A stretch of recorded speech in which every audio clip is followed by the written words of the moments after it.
once again, Christian greetings to all our valued listeners and viewers throughout the whole world, more particularly to all Shepherd's Rod believers, and most especially to our beloved brothers and sisters in the United States of America. Good evening, and may the good Lord bless you, brothers and sisters. This is our episode number 8 on the subject, the beast and its image.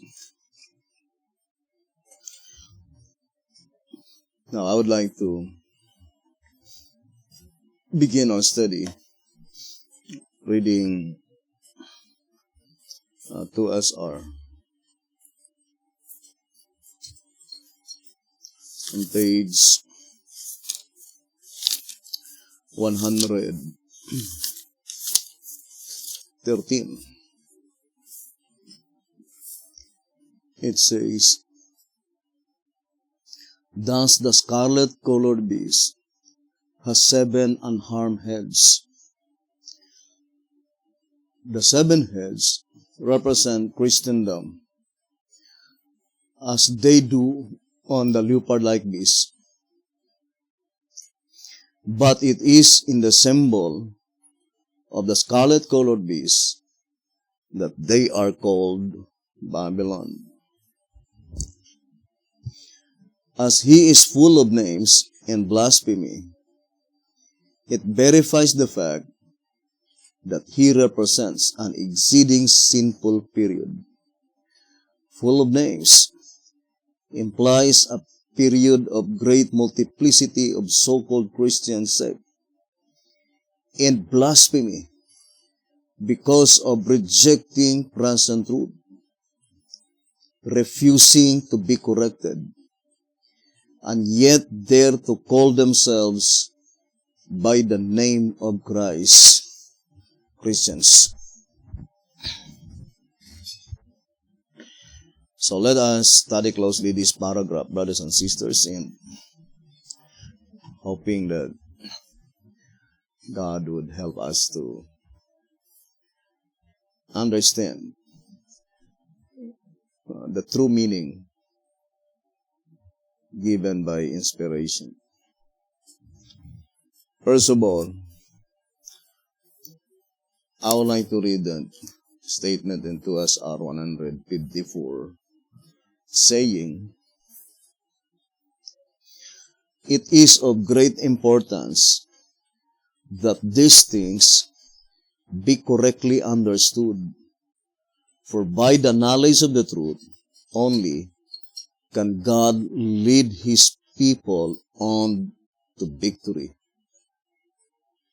So I'd like to read again. It says, "It is of great importance that these things be correctly understood, for by the knowledge of the truth only can God lead His people on to victory." Now let us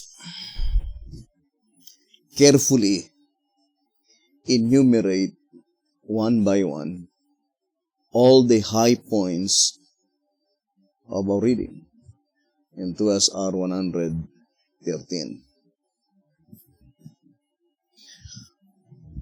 Now, first of all, the Shepherd's Rod plainly told us the scarlet-colored beast has 7 unharmed heads. What is the absolute significance? Why God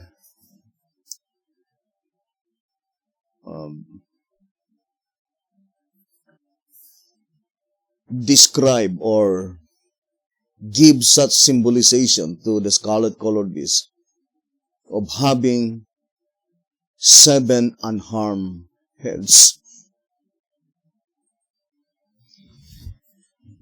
And the Shamprasad says the seven heads represent Christendom as they do on the leopard-like beast. Thus, the Christendom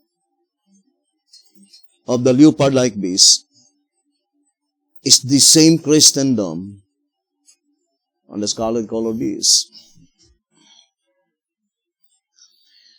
And then it says, but it is in the symbol of the scarlet-colored beast that they are called Babylon. Who are they by which they are called Babylon in the symbol of the scarlet-colored beast? And secondly, what symbolization of the scarlet-colored beast that they are called Babylon? And for sure, logically, whoever this pronoun they referred to, they are not called Babylon prior to the symbolization of the scarlet-colored beast. For it is illogical to say that they are called Babylon in the symbol of the scarlet-colored beast if in reality they are already called Babylon even before that period of time.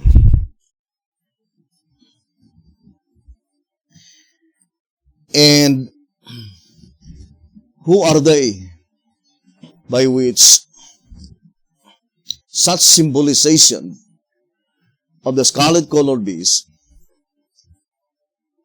as full of names?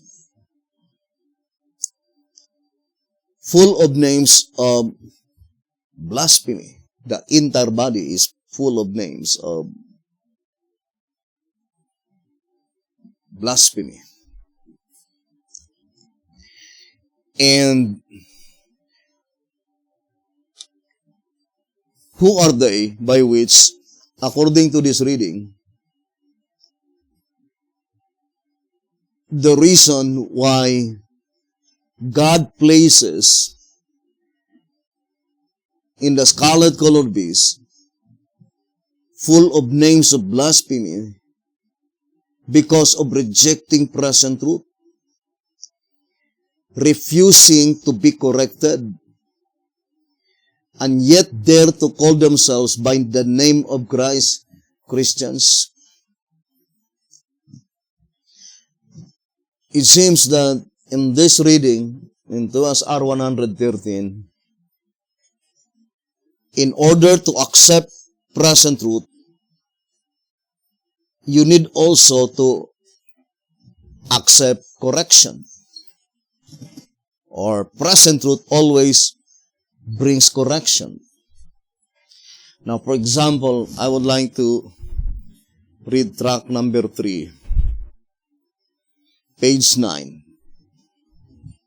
It says, always man's greatest test, and one which has ever involved almost an instantaneous decision, has been in the unrolling of the scroll, in the eclipse of a past message by a new one, present truth. On every such occasion, each one has had to decide, shall I heed the new and unpopular truth and walk in its light, joining with those who are despised by nearly every religious leader in the land? Or shall I allow myself to be deterred by the decision and counsel of the ministry in my church? Tract number 3, page 9. So, that is the example that in order to accept present truth, you need always also to be always ready for such correction.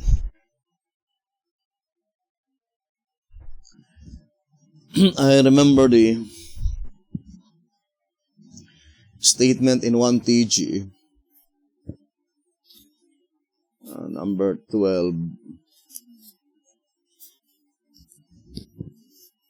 It says here,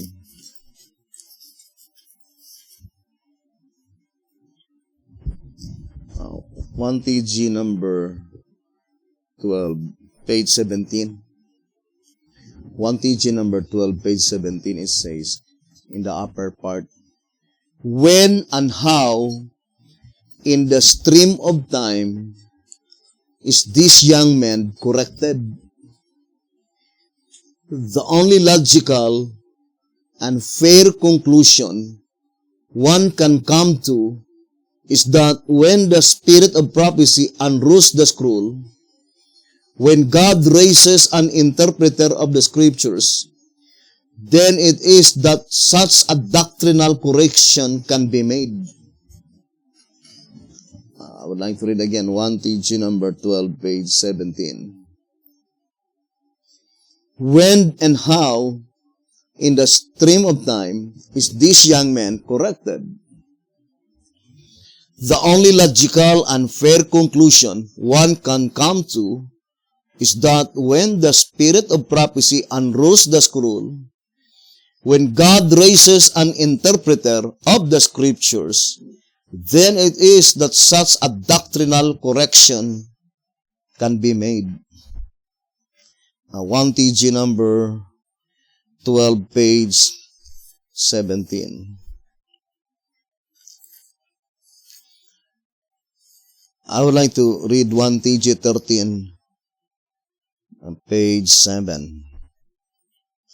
1TG number 13, page 7, it says, as inspiration unrolls the scroll, it is, of course, but to be expected that it will find us surprisingly ignorant of many things. The very reason that it unrolls. If we, therefore, fail to exchange our ideas for the Lord's, then what hope is there for us ever to become enlightened and befitted for eternity?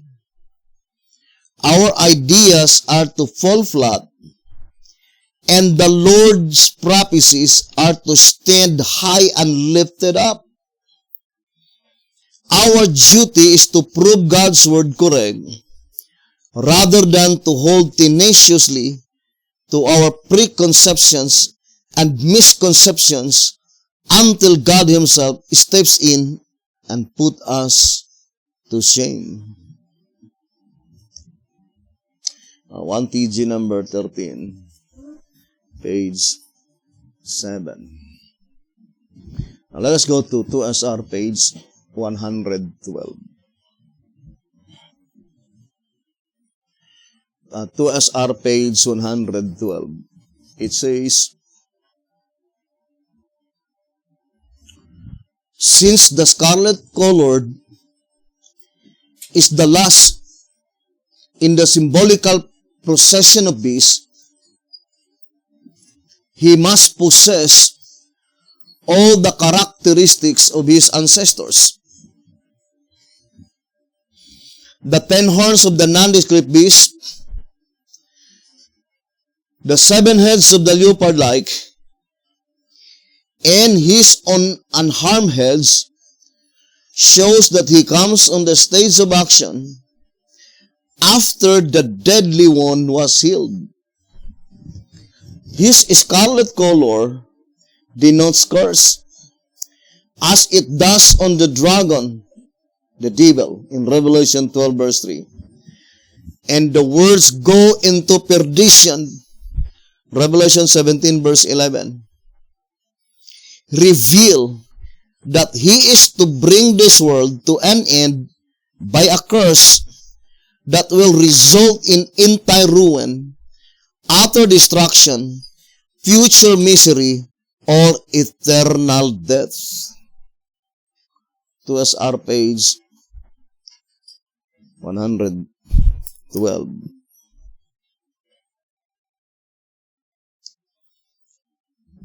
Now, I would like to read first 2TG 36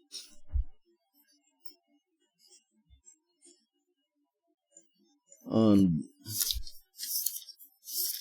page 6. Let's read the statement. The beast, as though all other symbolical beasts we have seen, represents the world. Now, I would like to read again 2TG 36, page 6. The beast, as though all other symbolical beasts we have seen, represents the world.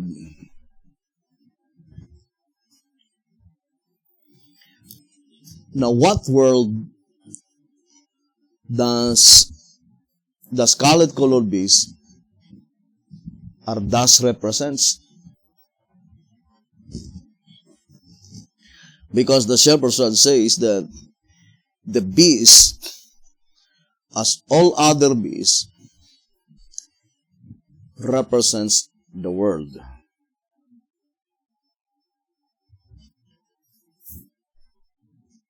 And the question is that,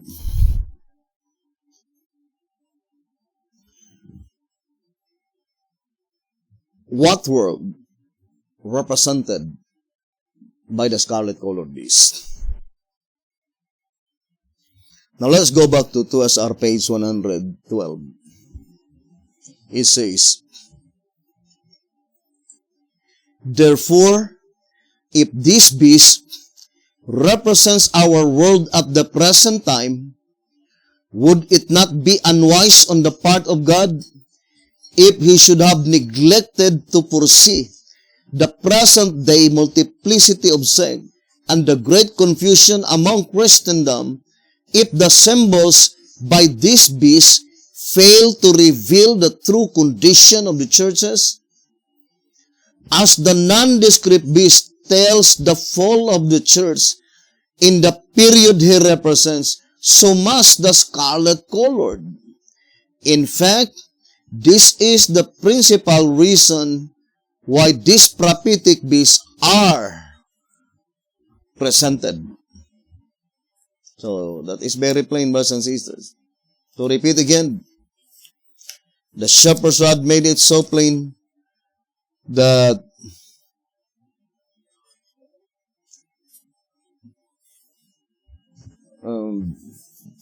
there are only two principal reasons why our Almighty God revealed this prophetic beast to John the Beloved in the island of Patmos. The first reason is to reveal the true condition of the churches. And the second is to tell the fall of the church. And you notice, brothers and sisters, the shepherd's rod began with the nondescript beast in Daniel chapter 7. Now, let us go back first to the divine principle in 2SR page 88. 2SR page 88, it says, where systems and governments do not all exist at the same time, the symbols show their consecutive order. Another factor to be noted that every symbol of the entire procession of the beast point out facts that were to transpire within the period represented by each beast. and not one of them refers to anything in the past, save the hereditary ancestral characteristics. Therefore, heads or horns have no reference to anything before or after the period represented by the beast. It is also unnatural for heads, members of the beast, to exist before or after the beast himself. Therefore, it would be inconsistent to conclude that the horns as well as the heads could denote a consecutive order of systems so long as they all appear at the time of the closing act of the beast. The leopard-like beast in his wounded state must be intended to prophetically point out the existing condition with the present civilization. 2SR page 88. Now, to repeat again, the shepherds had made it so plain that whatever the symbolization pertaining to each beast, it must transpire within the period represented by each beast. Now, since we are dealing first, the scarlet-colored beast, then whatever the symbolization of the scarlet-colored beast, it must transpire within the period represented by the scarlet-colored beast. That is the statement. Now let us read 2SR 114. It says, the period represented by the scarlet-colored beast commenced in 1929, at which time the deadly one was healed. But his career is not fully developed until the woman shall sit upon his back.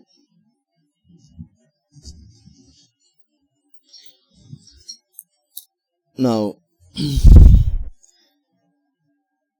the shepherds had already declared that the period represented by the scarlet-colored beast commenced in 1929. Now think it thoroughly, brothers and sisters.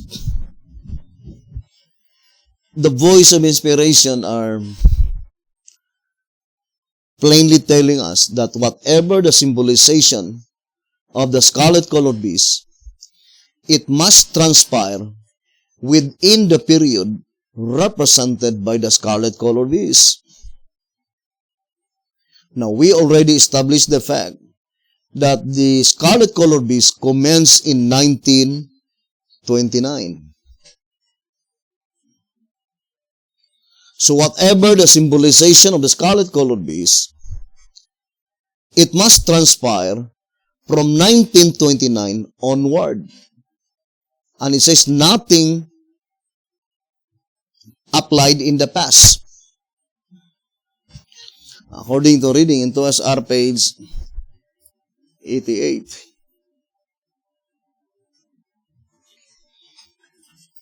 Now, let us go back again to our reading, brothers and sisters. It says,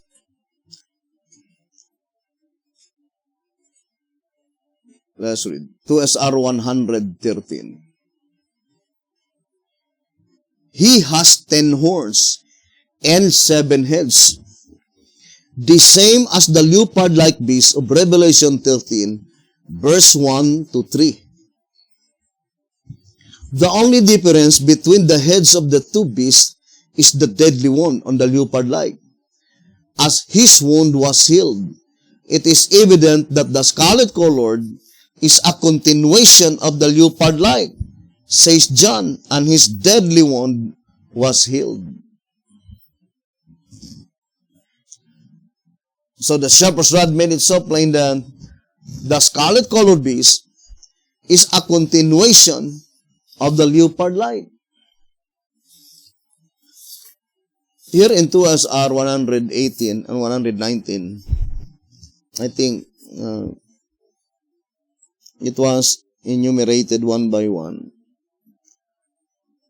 The commentary in Revelation 17 verse 11. Now let us read 2SR 118 and 119. And the beast that was and is not, even he is the eighth and is the seventh, and goeth into perdition. To unmask the apparent mystery, all that is necessary is to count the prophetic beast representing periods and nations. Beginning with the first beast, and as we close with the last, he must be the eighth and yet of the seventh. The lion Babylon is the first, that is Babylon. The bear Medo-Persia, the second. The four-headed leopard, Grecia, is the third. The nondescript, Rome, is the fourth. The leopard-like, from the fall of Rome to 1929. So it says from 1798 to 1929 is the fifth. The one with the lamb-like horn, United States, is the sixth, the scarlet-colored. From 1929 to the end of this present world is the seventh. The same scarlet-colored that shall ascend from the bottomless pit and go into perdition from the resurrection of the wicked to their second death is the eighth. Now remember, brothers and sisters, in this study, in the procession of the beast, only the scarlet-colored had been described that will ascend in the bottomless pit. Now let us read the Bible.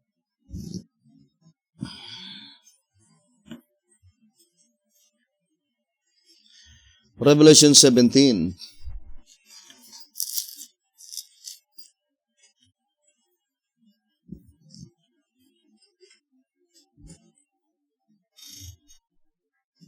Verse 8.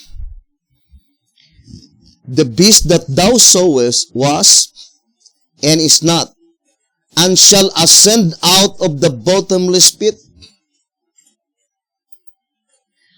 and go into perdition, and they that dwell on the earth shall wander, whose names were not written in the book of life from the foundation of the world, when they behold the beast that was, and is not, and yet is. Who are they that behold the beast, by which it says, they shall wander, or meaning, it seems that they admire so much the scarlet-colored beast. After the scarlet-colored beast ascended from the bottomless pit. And to repeat again, brothers and sisters, only the scarlet-colored beast in the procession of the beast, by which the Bible declared that ascended in the bottomless pit.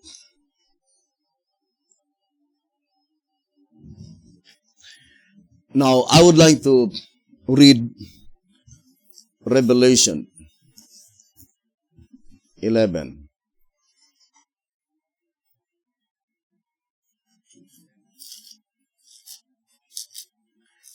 Revelation chapter 11, verse 7. It says, and when they shall have finished their testimony, the beast that ascended out of the bottomless pit shall make war against them, and shall overcome them, and kill them. And their dead bodies shall lie in the street of the great city, which is spiritually is called Sodom and Egypt, where also our Lord was crucified. Revelation chapter 11, verse 7 and verse 8. Thus the beast that ascended out of the bottomless pit in Revelation 11, verse 7 is also the beast that ascended in the bottomless pit in Revelation 17, verse 8.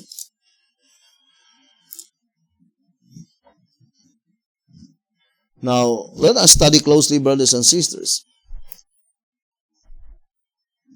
If the Bible as a whole is in perfect harmony, then the possibility that the bottomless pit mentioned in Revelation 11 verse 7 and 8 is also the bottomless pit mentioned in Revelation 17 verse 8.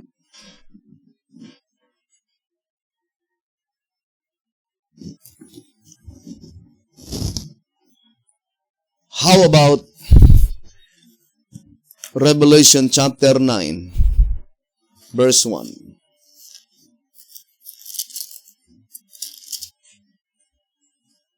It says, and 2. And the fifth angel sounded, and I saw a star fall from heaven unto the earth. Unto him was given the key of the bottomless pit. And he opened the bottomless pit, and there arose a smoke out of the pit, as the smoke of a great furnace, and the sun and the air were darkened by reason of the smoke of the pit. Revelation 9, verse 1 and 2. Does the bottomless pit mentioned here is also the bottomless pit in Revelation 11, verse 7 and 8, and the bottomless pit in Revelation 17, verse 8, and also the bottomless pit in Revelation chapter 20. Let us read Revelation chapter 20, verse 1. And I saw an angel come down from heaven, having the key of the bottomless pit and a great chain in his hand. Revelation 20, verse 1. Now let us carefully study these prophecy, brothers and sisters. I would like to go back again to the statement in 2SR. Let's read the statement. On page 113, it says, thus the scarlet-colored beast has 7 unharmed heads. The 7 heads represent Christendom, as they do on the leopard-like beast.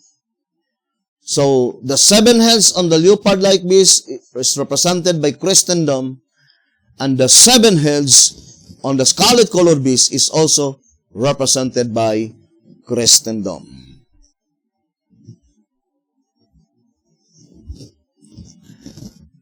Now, let us read 2TG.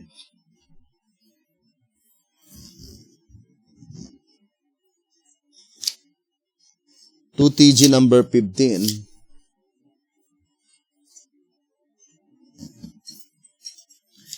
Pages 11 and page 12.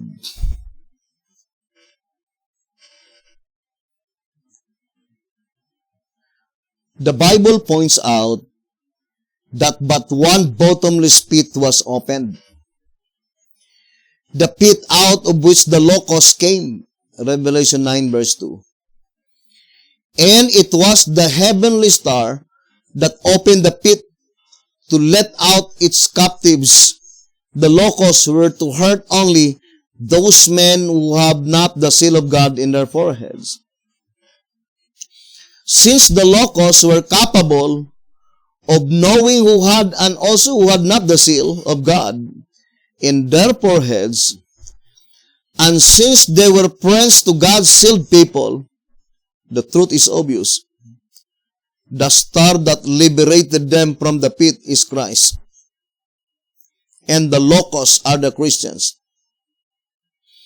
the people that were rescued from apostate Judaism. Moreover, the fact that the angel of Revelation 20 verse 1, Satan's great enemy, is the one who has the key of the bottomless pit, it follows that the angel of Revelation 20 verse 1 and the star of Revelation 9 verse 1 are the same.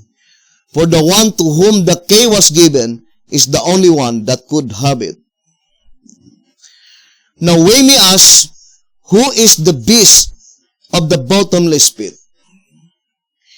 If the star that came from heaven and opened the pit is Christ, and if the locusts that came out of the pit are the Christians, then there is no way of escaping the conclusion that the beast which came out of the bottomless pit is symbolical of Christendom.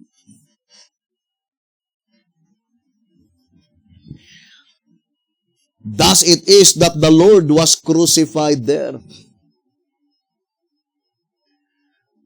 Now, the shepherds had made it so plain. It says that the beast which came out of the bottomless pit is symbolical of Christendom.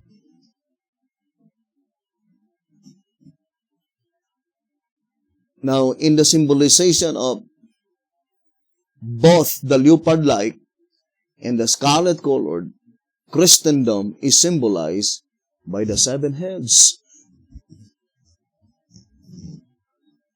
Right? We already read in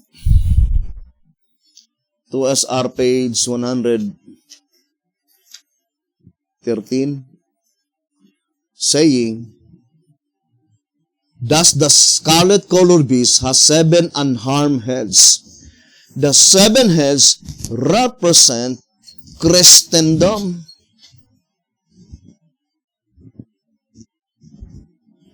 Now, let us ponder deeply, brothers and sisters. Does the Christendom in 2TG 15, page 11 and 12, which is represented by the beast that ascended from the bottomless pit. It says the beast that ascended from the bottomless pit is symbolical of Christendom.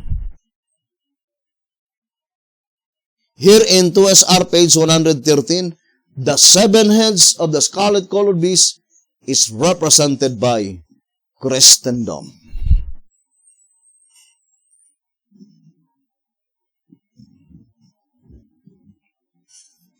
Here's another statement that I would like to read.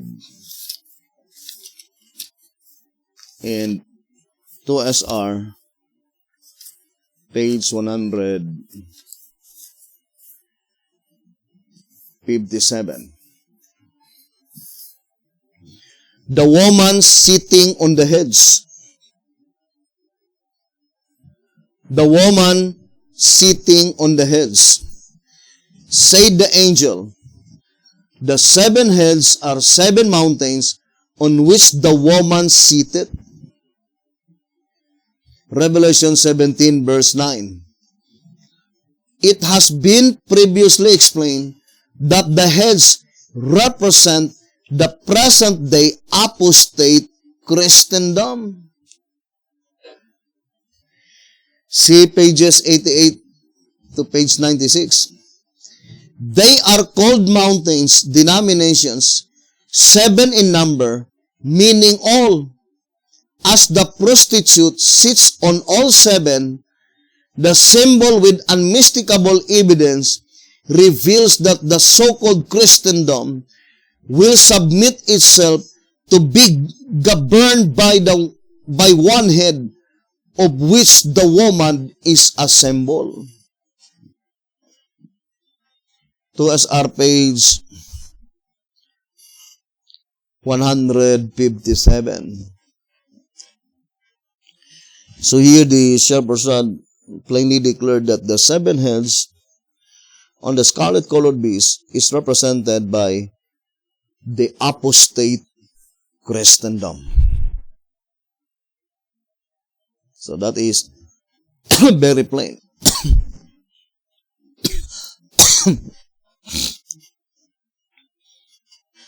Now, I would like to focus to that statement in 2SR page 100, 2SR page 112. Let us read again. It says, 2SR page 112. Since the scarlet colored is the last in the symbolical procession of beasts, he must possess all the characteristics of his ancestors. So, from each ancestors, according to this reading, the scarlet colored beast must have something to possess or to inherit, because to possess is to inherit. That's why the statement in 2SR page 88 saying, another factor to be noted that every symbol of the entire procession of the beast point out facts that were to transpire within the period represented by each beast, and not one of them refers to anything in the past save the hereditary ancestral characteristics. So the only thing that refer into the past are the hereditary ancestral characteristics. So as far as the scarlet colored beasts are thus concerned, the only symbolization of the scarlet colored beast by which he does not inherit from his ancestors must be the seven unharmed heads and his body, which is full of names of blasphemies. Now, let us read again the statement in 2SR 112. It says, since the scarlet colored is the last in the symbolical procession of beasts, he must possess all the characteristics of his ancestors, the 10 horns of the nondescript beast. So concerning the 10 horns, brothers and sisters, of the scarlet colored beast, he only inherited it from his ancestors. It says, the 7 heads of the leopard-like. And then it says, and his own unharmed heads, show that he comes on the stage of action after the deadly one was healed. Now, let us now focus to,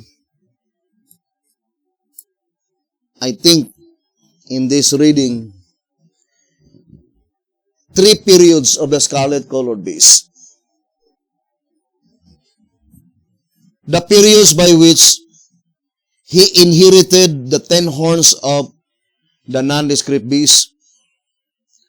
The periods by which he inherited the 7 heads of the leopard-like, by which 6 are uninjured and 1 of them was healed. and then his own period by which at that time he has 7 unharmed heads.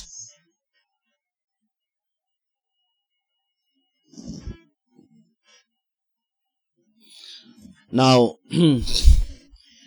for example, I would like to read here in, I think, track number 12.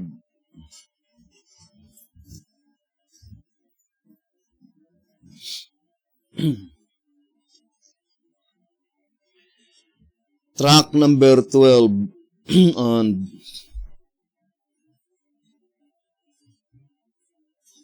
page 40 and page 41. So let us read the statement. Track number 12, pages 40 and page 41. As the symbolical sea and earth, along with the beast, characteristics perfectly locate the abode of each beast, likewise, the wilderness locates the scarlet-colored beast's domain.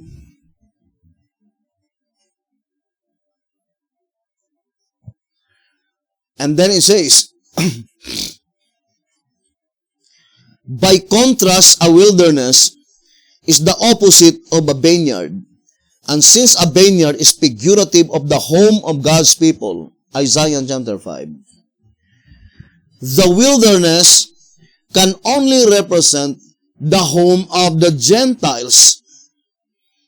The beast being in the wilderness indicates that at the time it comes into existence, there is a vineyard. Obviously, it would be superfluous to designate the wilderness if the whole world is wilderness.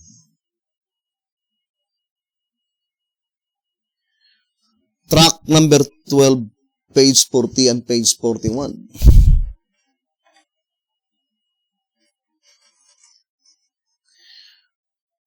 What would you think? What vineyard mentioned there?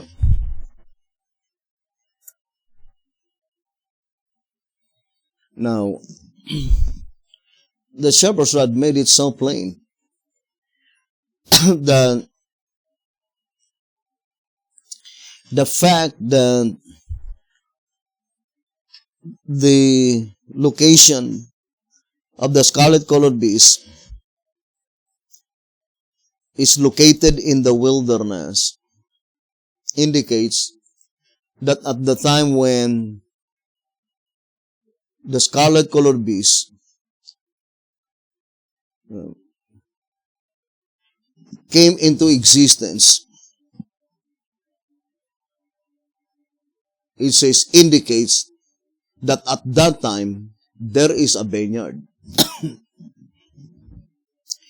For it would be superfluous to designate the wilderness if the whole world is wilderness. Now, let us read to us R114. The period represented by the scarlet-colored beast commenced in 1929, at which time the deadly wound was healed. To us R114. Now, the scarlet-colored beast commenced in 1929. Now, the shepherd's rod says in track number 12, page 40 and page 41, that at the time when the scarlet-colored beast began to exist, indicates that there must be a vineyard. For it is superfluous to designate that the scarlet-colored beast is in the wilderness if in reality the whole world is wilderness. Then how could you be able to locate the location of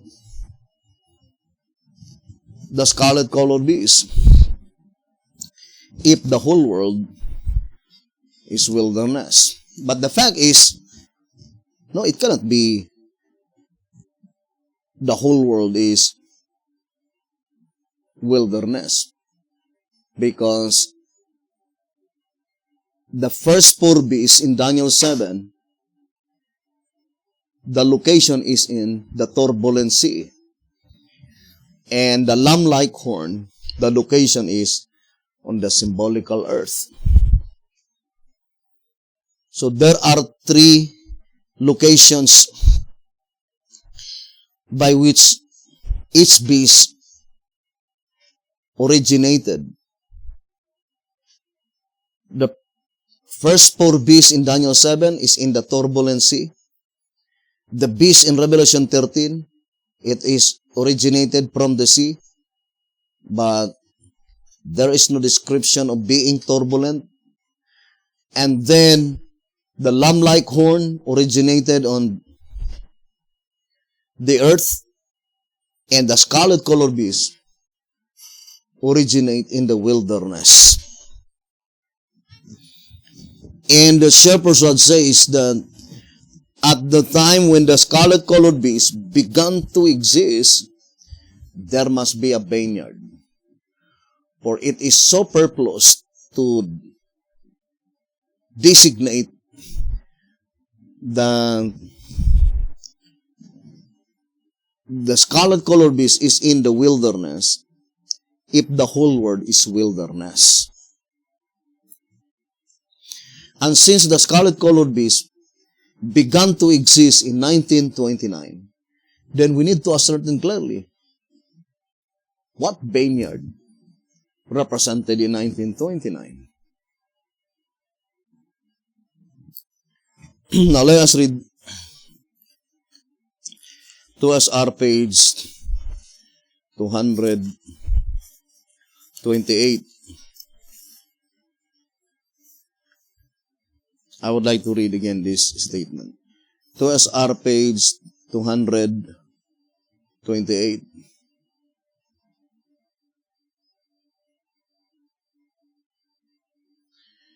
Had it not been for the earnest and zealous efforts of these godly reformers, reading to us our 228. Had it not been for the earnest and zealous efforts of these godly reformers, the woman, the church, would have been in the wilderness until this day. And there would have been no Protestantism. Thus their unselfish service broke the power of despotism, and by the imprisonment of the Pope, terminated the long prophetic period. Therefore God, through the service of this man, it says, was to bring the woman, church, from the wilderness, and prepare the way for the third call and at the 6th hour. The calls at the 6th and 9th and 11th hours must be similar to that of the preceding ones, made by a special message, preached for the first time, which would have made it necessary on each occasion for another company, laborers. The nature of these messages also must have been worldwide, for they were sent into his vineyard world. The third call, therefore represented by the 6th hour, must have come sometime after 1798, at which time the woman was due to return. Just such a message was presented to the world after AD 1798 and prior to AD 1844 in the preaching by William Miller of the 2,300 days of Daniel 8:14. Therefore, the message by Miller was represented by the company hired at the 6th hour.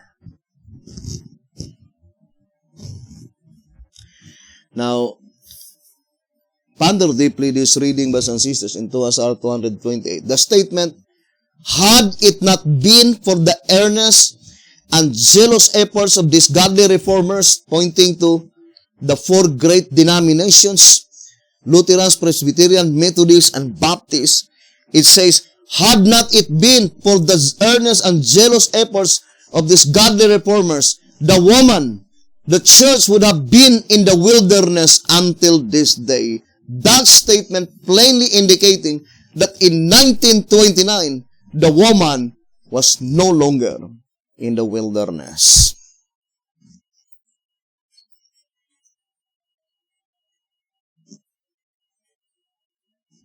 So, that is very plain, brothers and sisters.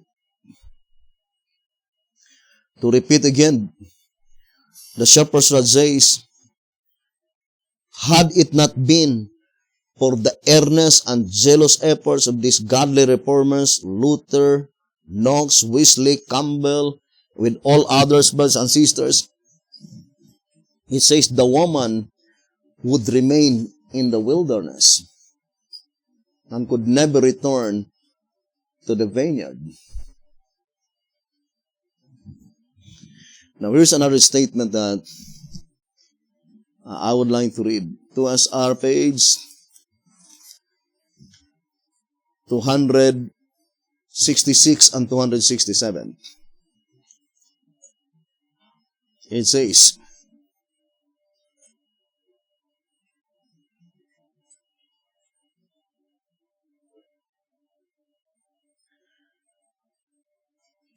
let's read.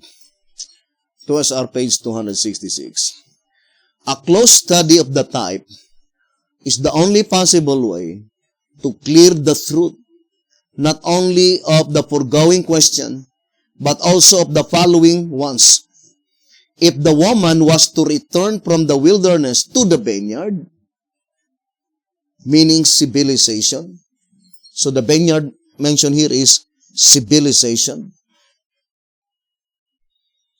If the woman was to return from the wilderness to the vineyard, civilization, after the end of the prophetic period of 1,260 years, what transpired in 1798 to prove that she came back in that year? As the imprisonment and death of the Pope answers one side of the question and clears the end of the prophetic period, where is the sign to show that the woman returned from the wilderness?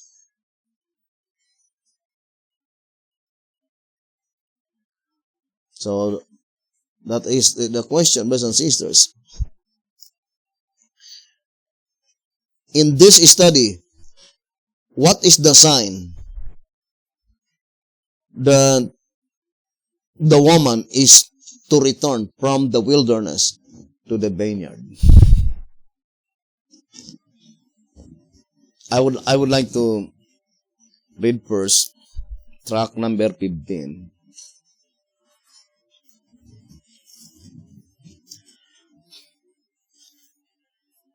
On page 85 and page 86.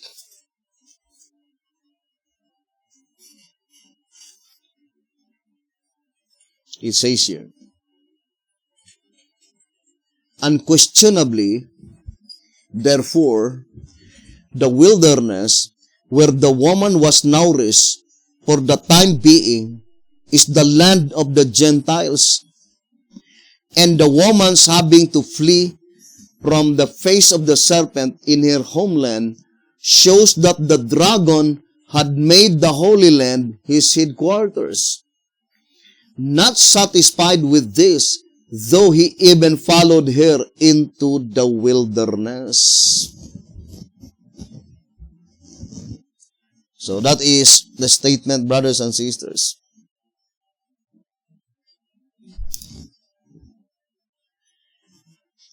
Now let us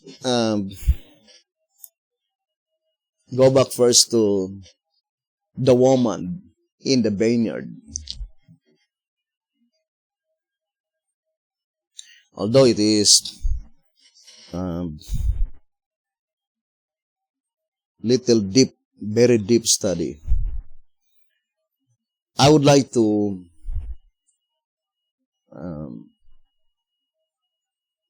explain that this is just an illustration. God is illustrating the woman and the red dragon together with all his instruments to destroy the woman. Brothers and sisters. And in the illustration, in Revelation chapter 12, it was illustrated that at the very first place, Satan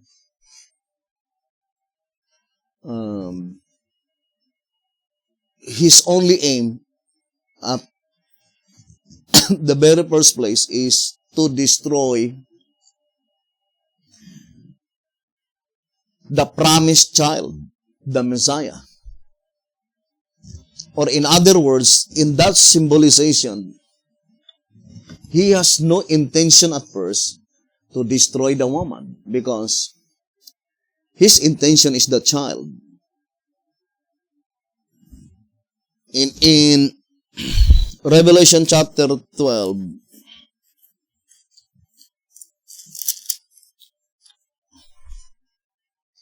in verse 4, it says,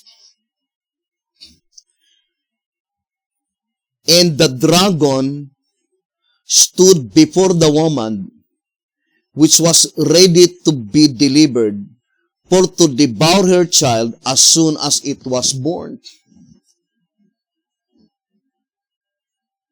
Revelation 12 verse 4. So this description is plainly telling us, brothers and sisters, that the very first goal of Satan is to destroy the child, which is the Messiah, which is Jesus Christ. And that's what he did, right? That is why in the great controversy,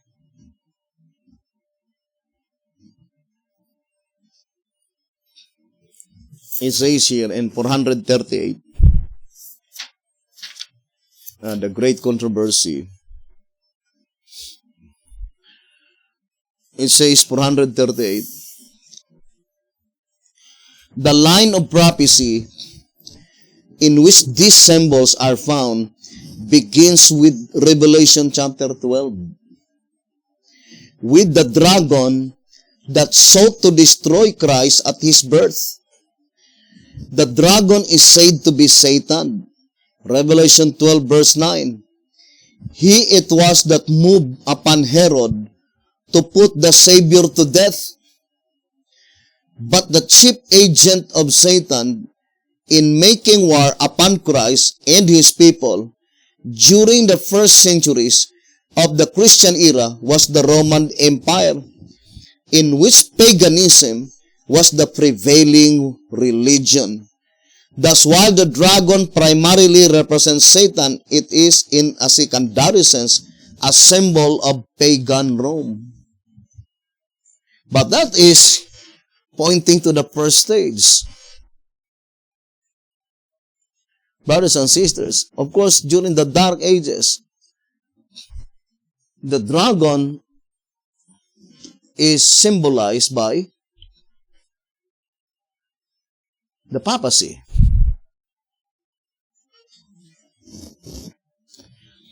In the great controversy, on page 50, it says, I would like to read.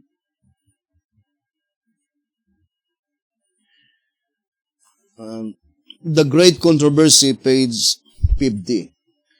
This compromise between paganism and Christianity resulted in the development of the man of sin, foretold in prophecy as opposing and exalting himself above God.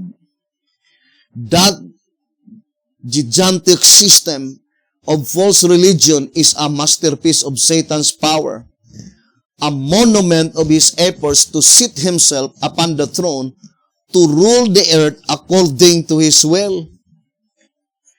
Satan once endeavored to form a compromise with Christ. He came to the Son of God in the wilderness of temptation, and showing him all the kingdoms of the world and the glory of them, offered to give all into his hands, if he would but acknowledge the supremacy of the prince of darkness. Christ rebuked the presumptuous tempter and forced him to depart. But Satan meets with greater success in presenting the same temptations to men. To secure worldly gains and honors, the church was led to seek the favor and support of the great men of earth. And having thus rejected Christ, she was induced to yield allegiance to the representative of Satan, the Bishop of Rome. We know the Bishop of Rome mentioned here is the Pope. Brothers and sisters, it says, it is one of the leading doctrines of Romanism that the Pope is the visible head of the Universal Church of Christ, invested with supreme authority over bishops and pastors in all parts of the world. More than this, the Pope has been given the very titles of deity. He has been styled the Lord God the Pope, or Lord God the Pope. And see appendix. It says, Nostrum Dudum Papam. And has been declared infallible. He demands the homage of all men. The same claim urged by Satan in the wilderness of temptation is still urged by him through the Church of Rome, and vast numbers are ready to yield him homage. The great controversy on page 50. And to repeat again, brethren, according to the shepherd's rod, that the religio-political system can only be represented if the crowns appear on the heads. Now let us read 2 SR 113. 2 SR page 113. It says, note that the dragon of Revelation 12 verse 3 has the crown on his heads, not on his horns. It has been previously explained that when the crowns appear on the heads, it denotes a religio-political system. So the only symbolization given by God in the Bible to portray a religio-political system is if the crowns appear on the heads. But that symbolization cannot be found any of the beasts in the procession of the beast, except on the red dragon. So the red dragon, brothers and sisters, is always there.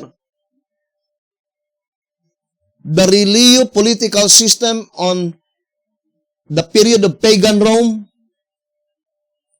it is illustrated in the symbolization of the red dragon. The religio-political system during the Dark Ages, it was portrayed in the symbolization of the red dragon. And the religio-political system in the United States of America, it is portrayed on the symbolization of the red dragon. And brothers and sisters, we already read that on the first advent of Jesus Christ, the homeland, the vineyard, Palestine, became the dragon's headquarters. Now, let us focus first to the red dragon. Here in 2SR, on page 69, let's read the statement. Beginning from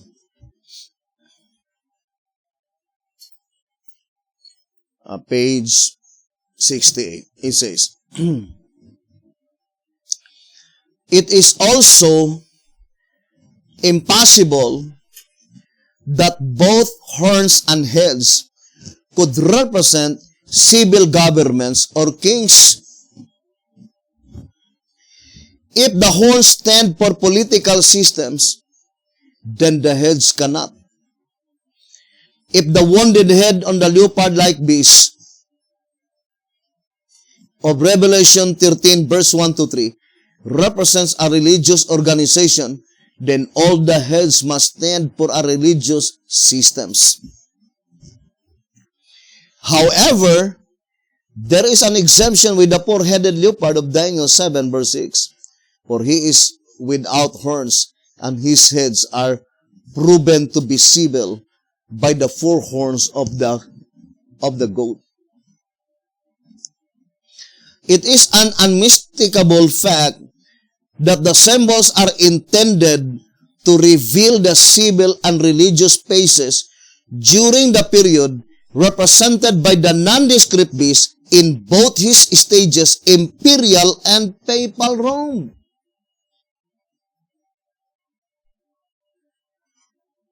So the red dragon, it says, is run parallel both the first stage of the nondescript beast and the second stage of the nondescript beast, pagan Rome and papal Rome. And then it says, as crowns denote civil authority, and as they appear on the heads instead of on the horns, it is evident that the church in that period was using civil dictatorial power to propagate her dogmas. Thus, the lessons embodied in these symbols are far greater than we can comprehend in a moment. As the facts brought forth regarding the nature of the symbols cannot be questioned, we have a positive foundation for their applications. The dragon with his 7 heads and 10 horns, with the crowns on the heads, appeared at the birth of Christ as previously explained, and occupies the period parallel with the nondescript beast. Both first stage and second stage. The heads are represented by the biblical number 7, meaning completeness, and embrace every religious system in the days of Christ.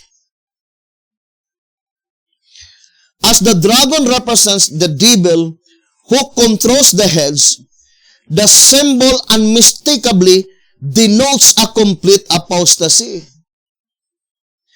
It is not intended to reveal that the pagan system of worship was headed by the devil, for it has never been otherwise. It was the Jewish church that had apostatized, and that is what made the biblical number 7 heads. Now, ponder deeply, brothers and sisters, this very important prophecy. First of all, why is it that concerning the red dragon,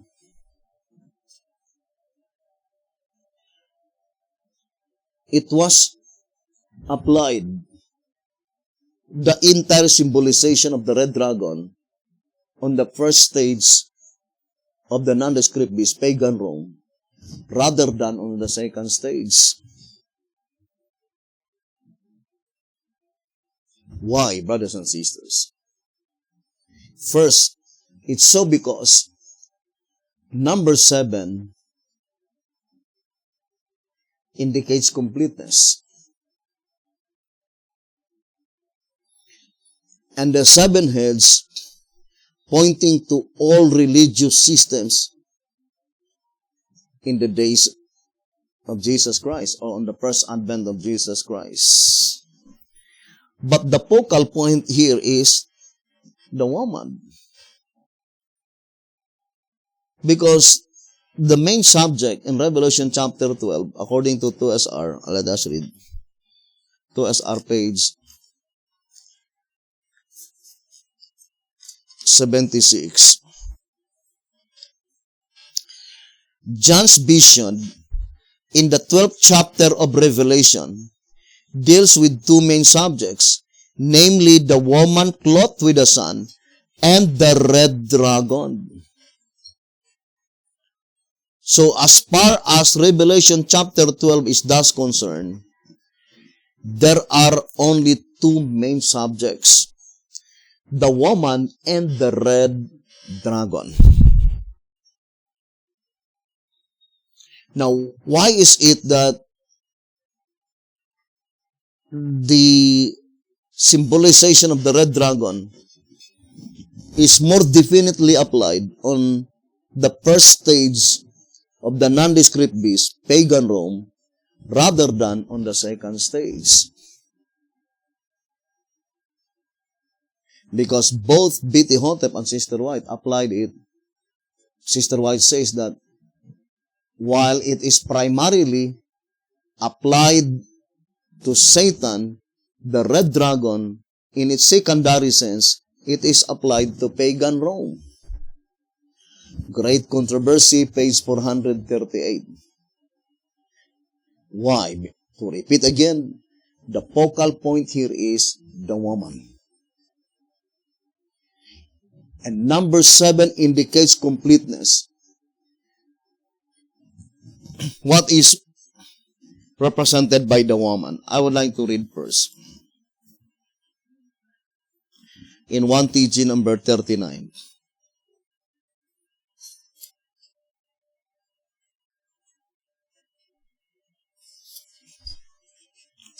Let us read the statement given by the shepherd's rod. 1 TG 39, page 8. Since the church as a whole is represented by both mother and children, we should know what part of the church is represented by the mother and what part by the children.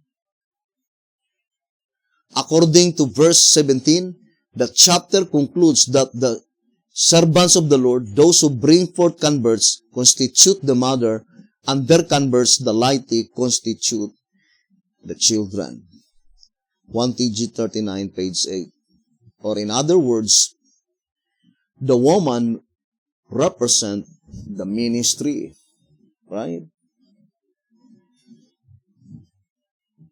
As also represented by the term the wife. Here in 2 TG number 6, on page 27, it says,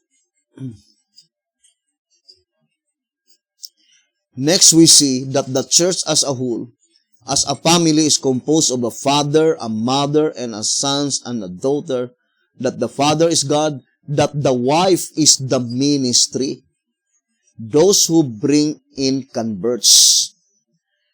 2 TG number 6, page 27.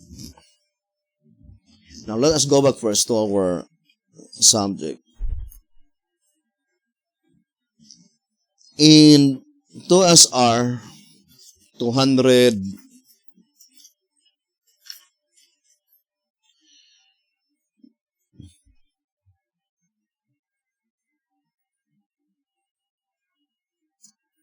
267. So let us read this statement in 2SR, brothers and sisters. 2SR page 267.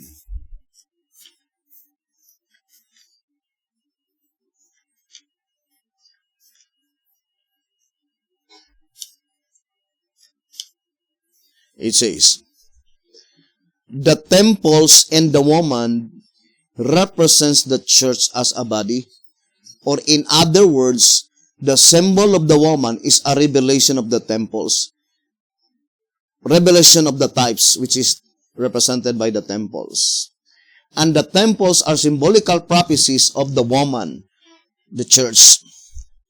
It will be noticed that the separate members of that church are represented by the composite substance of the temples. As lively stones are built up a spiritual house and a holy priesthood to offer spiritual sacrifices acceptable to God by Jesus Christ.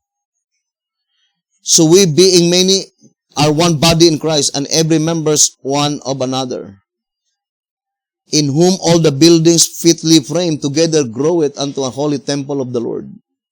Ephesians 2 verse 21. Therefore, these two temples represent both the church and Christ. Christ, our high priest, is prefigured by the chief cornerstone and his priestly administration by the ceremonial or sanctuary service of these two literal temples. Now here the shepherd's rod is plainly telling, brothers and sisters, that the woman is a revelation of the types, which is represented by the temples. And the temples are symbolical prophecies of the woman, which is the church. Now, I would like to elaborate first. Just a short elaboration, brothers and sisters. If you still remember that the first literal temple is the temple which is built by Solomon in Mount Moriah. And that literal temple that was built in Mount Moriah, it was destroyed by King Nebuchadnezzar in 588 BC. And at that time, the true people of God, together with Daniel, Shadrach, Meshach, Abednego, Ezekiel, and with all others, they were in captivity in Babylonian captivity. They were captive in Babylon.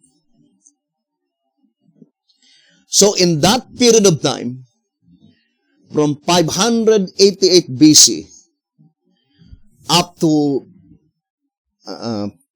518 BC, when they began to erect the temple, there was no temple. And God's people at that time are illustrated as scattered stones. But when it comes to a woman, it was illustrated that the woman is still in her infancy. Because in Leviticus, a girl can be called a woman at the time when her monthly period already came. So, we term that period of time that in a term of a woman, it is still a little baby girl. But when it is a term as a temple, represented by scattered stones. Now, I'm trying to emphasize that portion, brothers and sisters, to let us know that in the period of pagan Rome, remember, it was predicted beforehand in the book of Daniel, according to 2 SR 126 and 127. In Daniel 8, verse 20 to verse 23, it is entitled, The Exceeding Great Horn of Daniel chapter 8, verse 9. And you can read this entire chapter, and I think contain, let me see how many pages. From 126 up to 147 page. So there are 21 pages in this chapter. The exceeding great horn of Daniel chapter 8 verse 9. Now, let us read the statement here. Quoting Daniel 8 verse 20 to verse 23. To SR 126 and 127.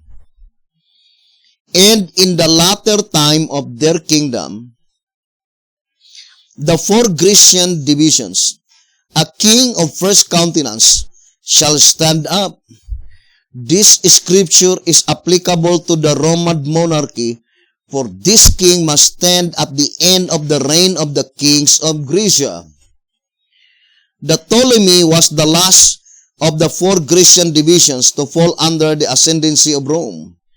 With the defeat of Antony and the death of Cleopatra about 27 BC, the noted dynasty of the Ptolemies came to its end, and Egypt became a province of the Roman state. He was to stand up when the transgressors are come to the full. The Grecians have never been anything but transgressors. Therefore, the reference can be applied only to the Jewish nation, at which time the once favored people of God would have exceeded any previous record of both moral and spiritual corruption. The Jewish nation reached that condition at the time of the ascendancy of Rome. And was that the ascendancy of Rome? That was in 63 BC. And the first advent of Christ. Therefore, this king of first countenance is the Roman monarchy after the transgressors had come to their full. Now, this reading is plainly telling us, brothers and sisters, that the transgressors, which pointing to the Jewish nation, brothers and sisters, they came to the full apostasy. And in the red dragon, it was illustrated that the seven heads of the red dragon is pointing to all religious system of the Jewish nation. Brothers and sisters, so all the religious systems in the Jewish nation had been completely conquered by the devil. And that is represented by the woman.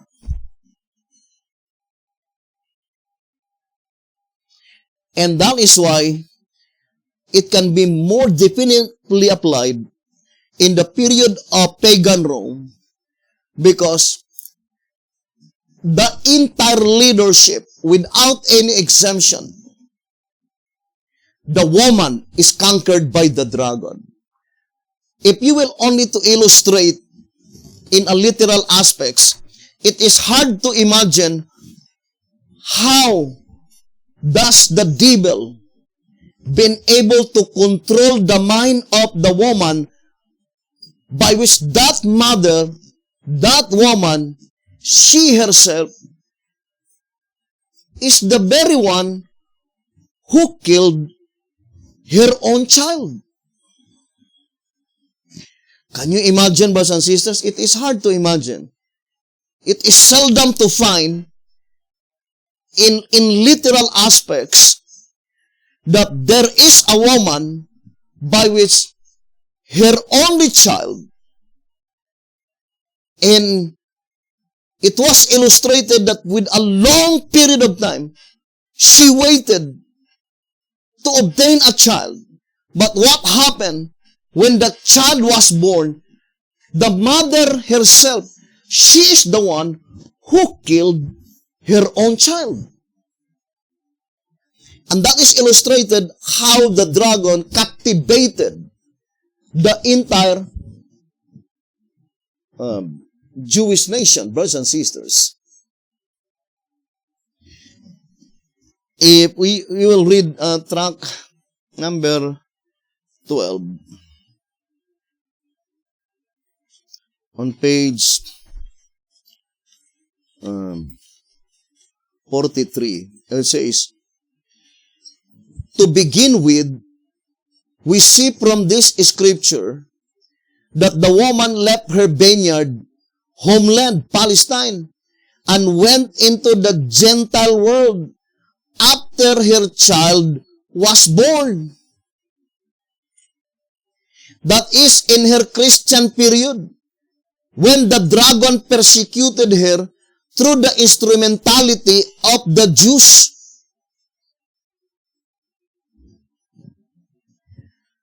At track number 12, page 43. Now, ponder deeply, brothers and sisters, because it seems it is a little complicated, but if we will only concentrate on the subject, there is no reason that we could not comprehend the truth intended by God. Because it is God's desire that we will understand the whole truth. Now, I would like to read 2SR. Page 67. Let us read. 2SR page 67. And hoping God would help us, brothers and sisters. It says here, Satan still had access to heaven in Job's time. Therefore, he must have been cast out at a later date.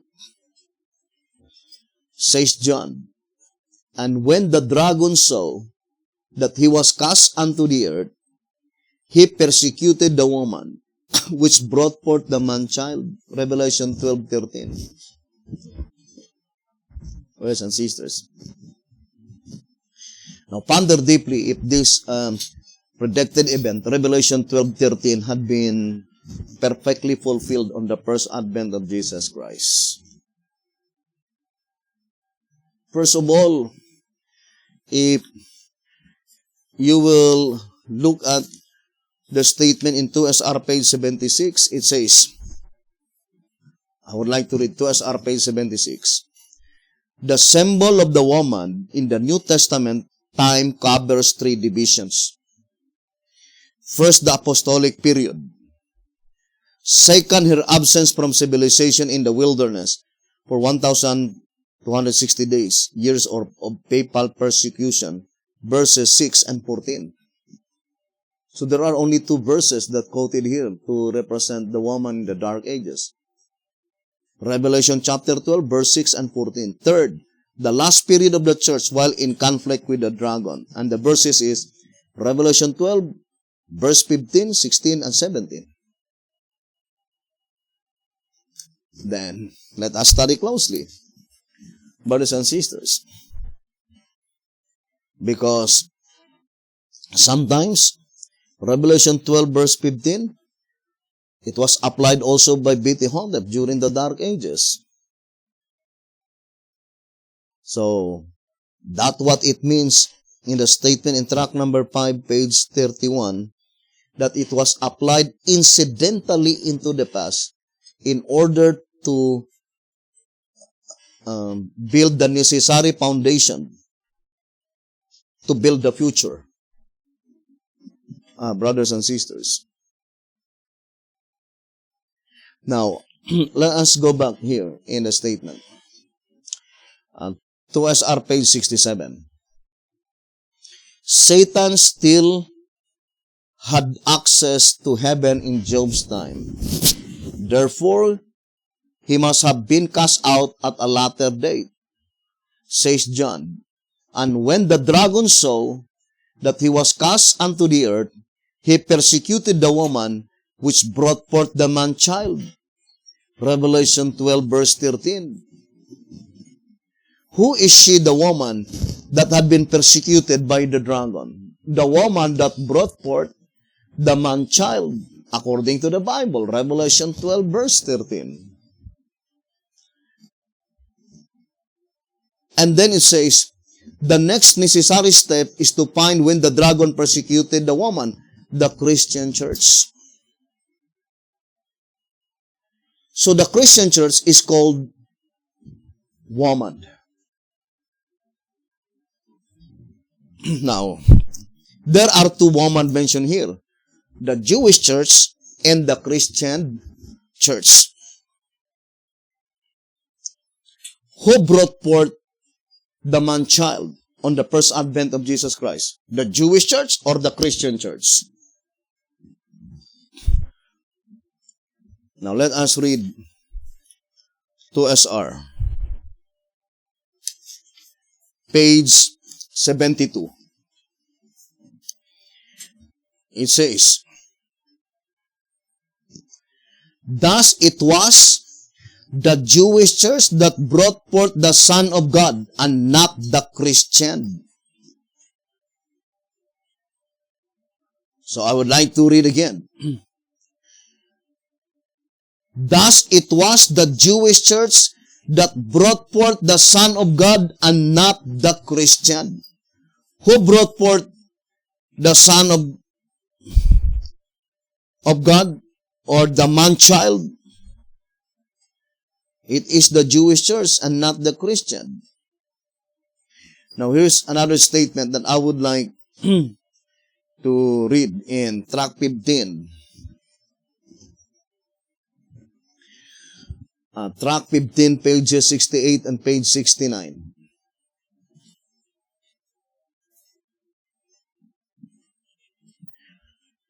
It is clear to see that this woman was clothed with the sun and attacked by the dragon even before her child, Christ, was born. Yes, years before the Christian church and the gospel came into being. To say that she represents the New Testament church clothed with the gospel of Christ is indeed as ungrounded and as illogical a theory as to say that the chicken is hatched before the egg is laid. So that is the statement in track number 15, pages 68 and page 69. Now, here's another statement that I would like to read in 2TG number 16.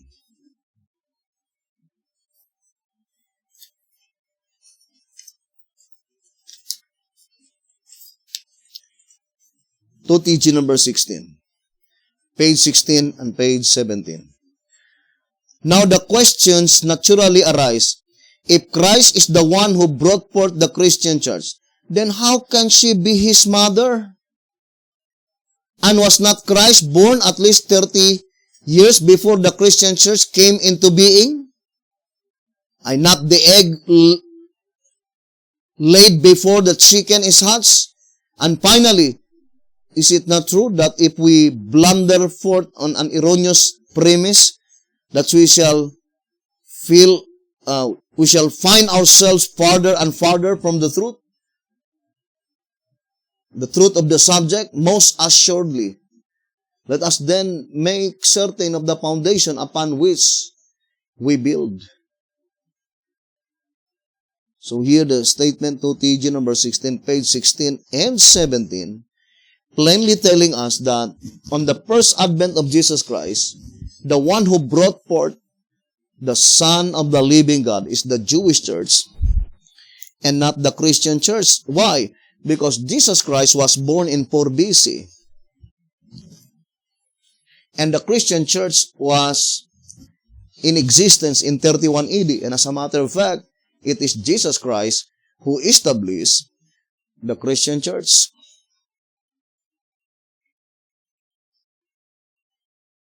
But when does the persecution begin?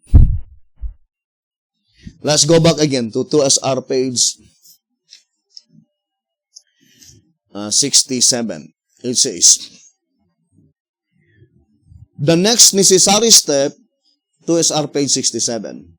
The next necessary step is to find when the dragon first persecuted the woman. And then it says, the Christian church. We shall then have the truth of the time Satan was cast out. That time of persecution is recorded in the Acts 8 verse 1. And Saul was consenting unto his death, the death of Stephen. And at that time there was a great persecution against the church which was at Jerusalem. And they were all scattered abroad throughout the regions of Judea and Samaria except the apostles. Thus the great persecutions against the church was about 34 AD. It is true that Satan persecuted Christ before that time, but Christ is not the woman. He is the child whom Satan wished to devour. Therefore, Satan was cast out immediately after Christ ascended on high. The spur prophecy, speaking of the occasion, says. Now, the only point that I would like to elaborate in this reading in 2SR page 67, the great persecution against the woman is in 34 AD. The stoning of Stephen.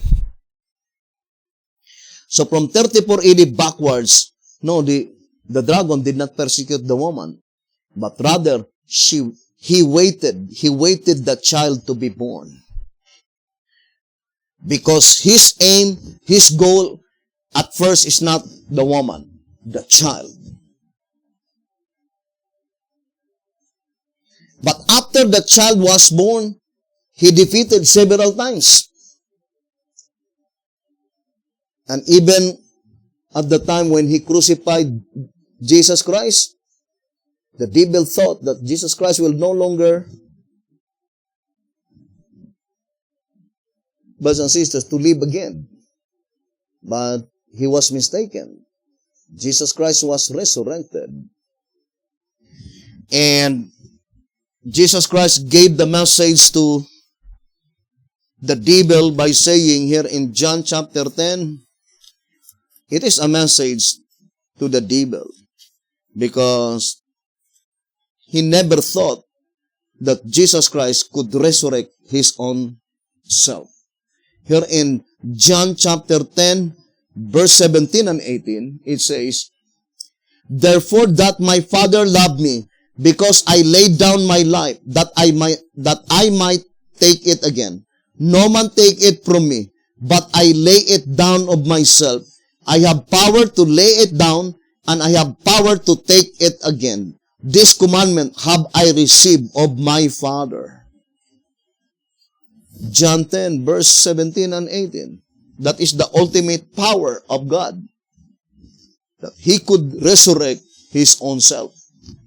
And that is a mystery, brothers and sisters, by which Satan did not know. Now, what I'm trying to emphasize is that the woman represented by the Christians, it did not became a woman not until in 27 AD. Or let us put in this way, the woman, brothers and sisters, prior to 27 AD is just a baby little girl. Still in her infancy.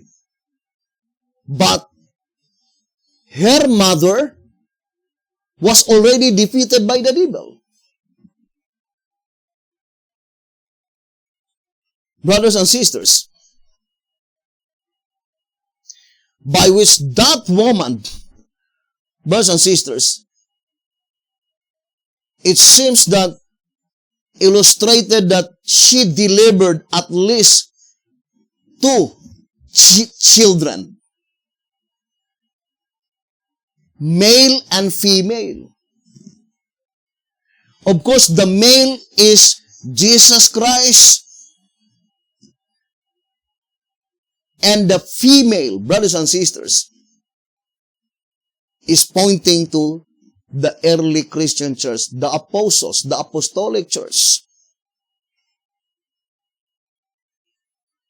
So in that period of time, in the period of the pagan Rome, it is perfectly illustrated by the symbolization of the red dragon that the red dragon has 7 heads.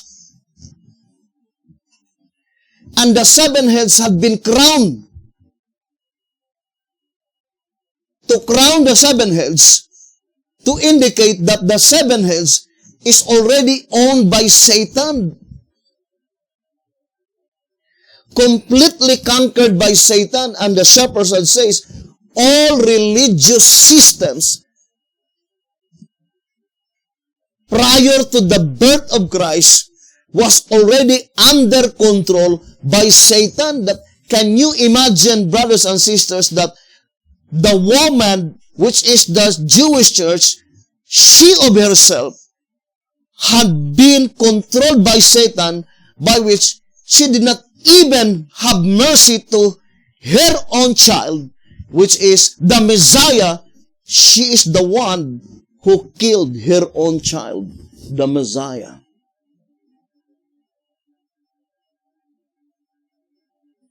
Unlike with the woman, which is the apostles. Brothers and sisters, by which, brothers and sisters, it was illustrated that in 100 AD, when all the apostles died, in that period of time, it is illustrated that her seed, represented by Ephesus, is just a little baby girl that she needed to be nourished because she is still a sucking child. And that is why it is the absolute prerogative of the husband to rescue the little baby girl in the hands of the dragon, because the homeland became the dragon's headquarters. Now, I would like to read tract number 12. It says here on page 43. I would like to read this reading. So had he not nourished her, keep her in existence by a miracle, the church would have perished during those dark ages of religion. So that is the statement. If Jesus Christ had not nourished her, keep her in existence by a miracle, that church would have perished during those dark ages of religion. But what happened to the woman in 538 AD? She died. The statement ended in 538 AD. The woman died and then gave birth to her seed, brothers and sisters. Now, I would like to read here in 2SR page 200. Let us read the statement. 266.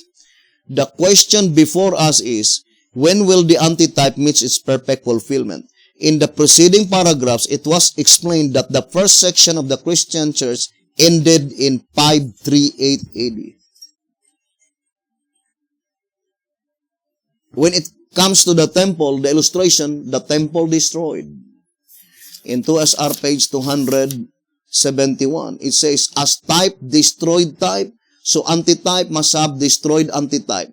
That is, ancient Babylon, the type of the papacy, robbed and destroyed Solomon's temple, the type of the early Christian church, and led Israel into captivity. This symbolical prophecy finds its meet its perfect fulfillment in 538 AD, when the papacy went forth and destroyed the church, Christian, robbed them of the truth, and led the followers of Christ into captivity subject to papal rule, to SR 271. But when it came to the woman, it was illustrated that the woman died, giving birth to her seed. And it is illustrated by Rachel. Right? I would like to read that reading in 1 TG 48. On page 24 and 25, it says, this concerning Jeremiah 31, verse 15 and 16. To understand these verses, so I would like to read first, verse 15 and 16. Thus saith the Lord, a voice was heard in Ramah, lamentation and bitter weeping. Rachel weeping for her children, refused to be comforted for her children because they were not. Thus saith the Lord, refrain thy voice from weeping, and thine eyes from tears, for thy work shall be rewarded, saith the Lord, and they shall come again from the land of the enemy. And this is the statement, 1 TG 48, 24, and 25. To understand these verses, we must first look into the historical background of them. Rachel, the wife of Jacob, had but two sons of her own, Joseph and Benjamin. They were the only sons that were born to Jacob in the promised land. Rachel died while giving birth to Benjamin, and so she herself could not have wept for the loss of her children. They were both with her when she died. Hence, the only conclusion one can come to is that Rachel in the scripture is figurative. After the death of Solomon, the kingdom was divided, the 10 tribes taking the north, and the 2 tribes taking the south. The tribe of Joseph was in the one kingdom, and the tribe of Benjamin in the other. Rachel, therefore, must be the figurative mother of the children of both kingdoms, Judah and Israel. So here, brothers and sisters, Joseph represented by the 10 tribes, and Benjamin is represented by the 2 tribes.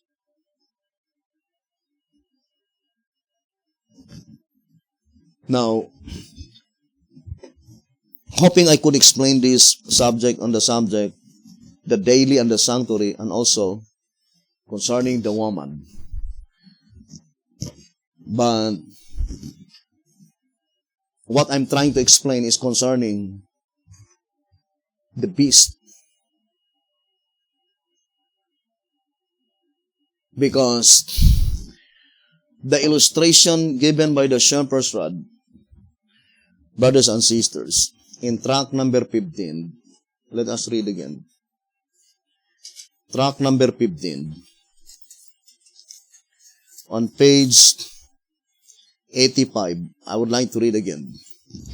Unquestionably, therefore, the wilderness where the woman was now rest, for the time being, is the land of the Gentiles, and the woman's having to flee from the face of the serpent in her homeland shows that the dragon had made the Holy Land his headquarters. Not satisfied with this, though he even followed her into the wilderness.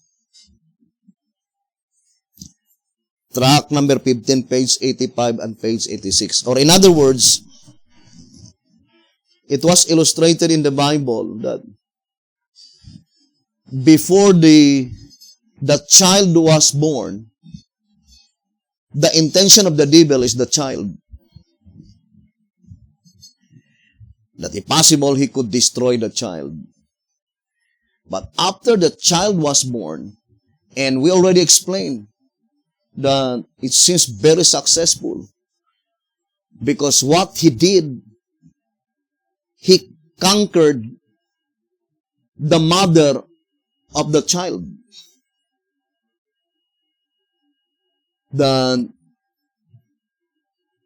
through his ultimate power, Satan had been able to control the entire religious system represented by the woman, which is the Jewish church, that they of themselves became the instrument of Satan to kill her own child. And that's what happened, right?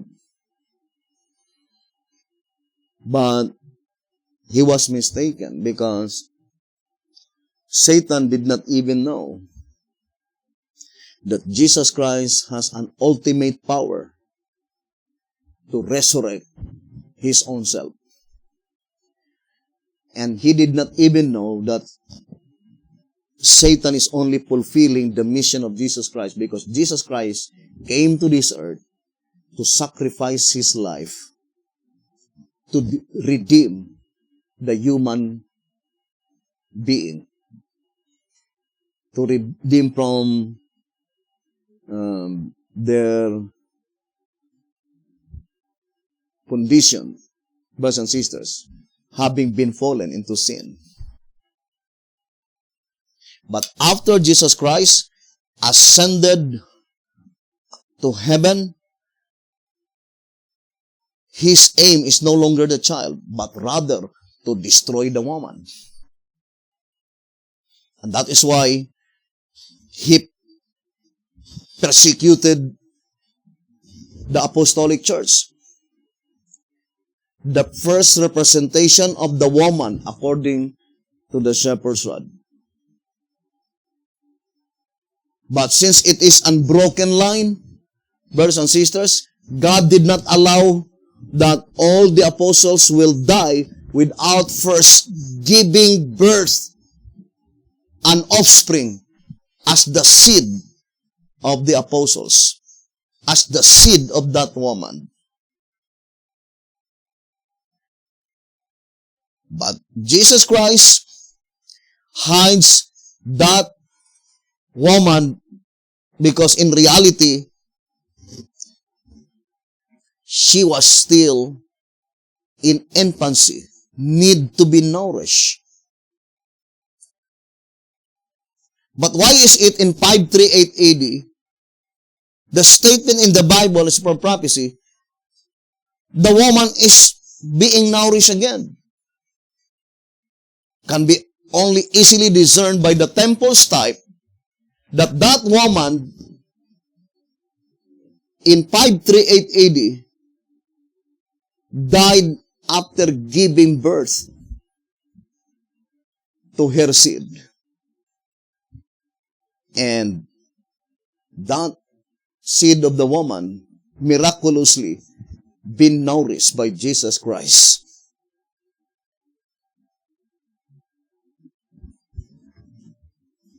So the red dragon on the second stage of the exceeding great horn cannot be exactly fits the illustration that he has 7 heads being crowned, because that illustration is only pointing if the woman that he desired to destroy, he had been able to defeat it.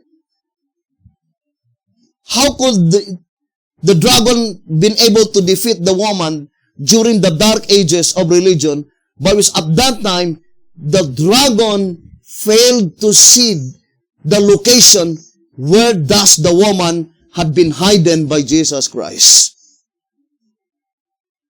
So it cannot be illustrated, brothers and sisters, that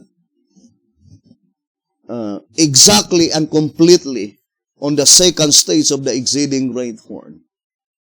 But it is exactly illustrated on the first stage of the nondescript beast, having 10 horns, which is pagan Rome, by which at that time, the red dragon, having 7 heads, being crowned, brothers and sisters.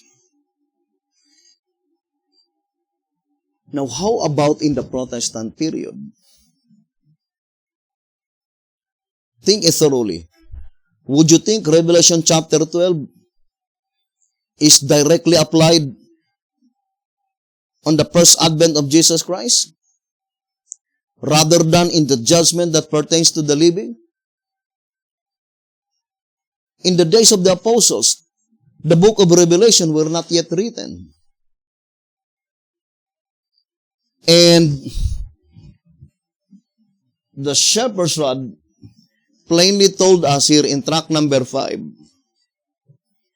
on page 32, let us read again. It says, the statements which must shortly come to pass, Revelation 1 verse 1, and I will show thee things which must be hereafter, Revelation 4 verse 1, go to say that the revelation is given with the one particular object in view, of showing the things lying not behind, but ahead of John's time, with reference being made only incidentally to the past, in order to lay the necessary foundation upon which to build the future.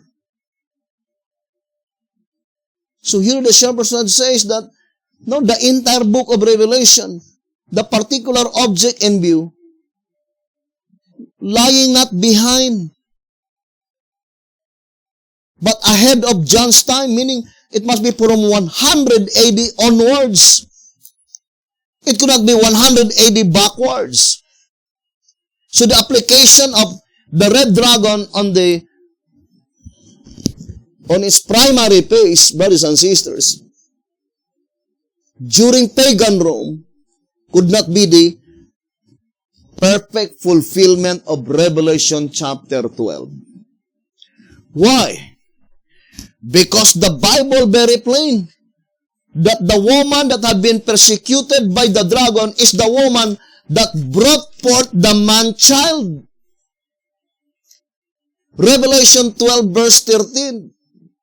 Yes, in 34 AD, that is the first persecution against the woman. But the fact is, the woman that had been persecuted by the dragon, according to TSR page 67, it is the apostolic church. And the apostolic church is not the one who brought forth the man-child at the first advent of Jesus Christ. And we will connect our subject to the Assyrian Confederacy. Now, let us read again, tract number 14.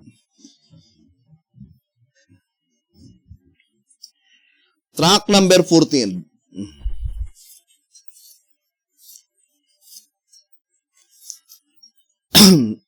Let us read. It says, page 32. The high points of this confederacy, some of which are still unfulfilled, fall into sequence thusly. Number 1, the overthrow of both ancient Israel and Syria by ancient Assyria as a divine judgment, especially upon Israel, for confederating against her own brethren, the kingdom of Judah. Isaiah 7, verse 2-9. Second, the birth of a man-child, Emmanuel, to a virgin, for a sign to the house of David. Isaiah 7, verse 13 and 14. Now think it thoroughly. In Isaiah 7, verse 13 and 14. Now let us read.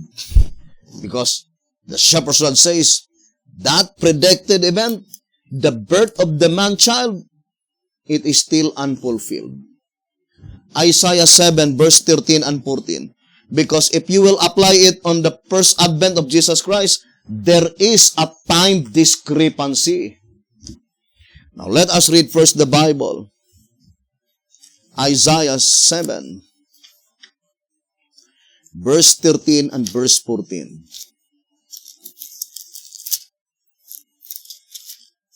Isaiah chapter 7, verse 13 and verse 14. And he said, hear ye now, O house of David, is it a small thing for you to weary men, but will you weary my God also? So the main subject here is the house of David. And that is why in track number 14, let us go back again to the reading. Track number 14, page 32, it says, the birth of a man-child Emmanuel to a virgin for a sign to the house of David. So the birth of this man-child, represented by Emmanuel, to a virgin, it is a sign to the house of David. Isaiah 7, verse 13 and 14. I would like to read this reading in the Old Symbolic Code.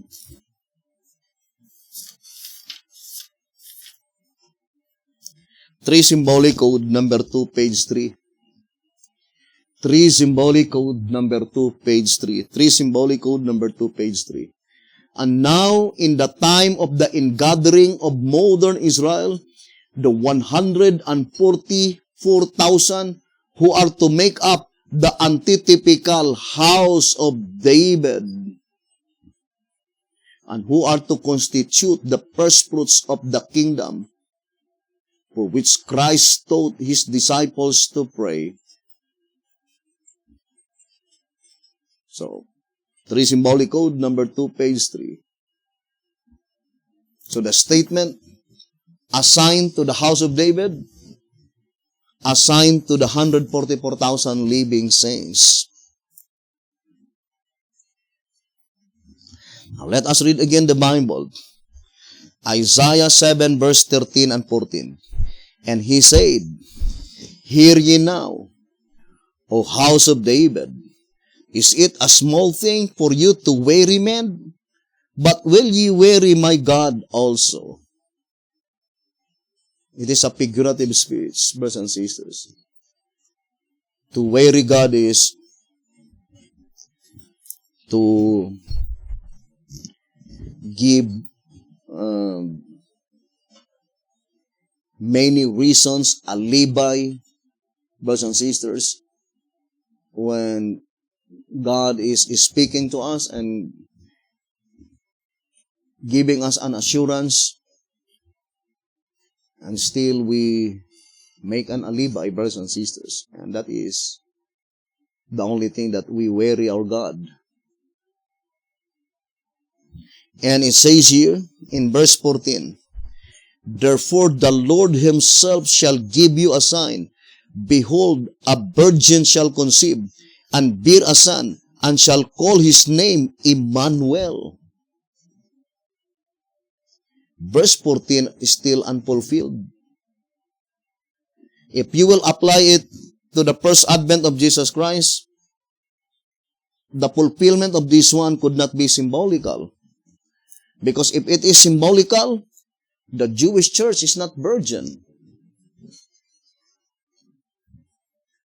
Before Jesus Christ was born in 4 BC, in 63 BC, the Jewish church became harlot. Now let us read the great controversy. 383. Let's read the statement here. The great controversy, 383. It was by departure from the Lord and alliance with the heathen that the Jewish church became a harlot, and Rome, corrupting herself in like manner by seeking the support of worldly powers, receives a like condemnation. The great controversy, 383, and that was fulfilled in 63 BC. And that is the reason that the Roman monarchy was established on the throne in 27 BC, according to 2 SR 126 and 127. And for sure, verse 14 can be applied only to the first advent of Jesus Christ, to his biological mother, Mary. Because when Mary conceived the child, she was still in her virginity. But this prophecy is not literal. It is symbolical prophecy. And the shepherd's rod plainly told us in tract number 14. Let us read. Tract number 14, page 33. So let us read a statement. Beginning from page 32. In amplification of this cluster of events, several facts stand out in unmistakable self-interpretation. Emmanuel, by virtue of his virgin birth, and his name, God with us, Matthew 1 verse 23, can only be Christ with us. Number 2, he was born for a sign that the unholy alliance between Israel and Syria was to come to naught. Third, the lands Israel and Syria, with Judah aboard, were to be forsaken of both their kings, conquered by the king of Assyria, before Emmanuel was to be able to refuse evil and choose the good, and before Maher-shalal-Hasbaz was to be able to say, my father and my mother. But the simple historical fact that these two kingdoms were overthrown centuries before Emmanuel was even born brings a time discrepancy which can be reconciled only by the conclusion that all four nations, Judah, Israel, Syria, and Assyria, involved in this historical action were typical of four others that were to arise sometime following Emmanuel's birth. For after his birth, Israel and Syria were to be conquered by Assyria. Tract number 14, page 32 and 33. Although we have a separate study entitled The Assyrian Confederacy. But the only reason that we quoted those passages to prove, brothers and sisters, that there is still a prediction of the birth of the man-child.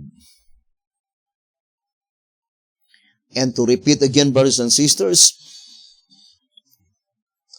as far as the Bible is thus concerned, Revelation chapter 12, verse 13, cannot exactly fit the occurrence on the first advent of Jesus Christ.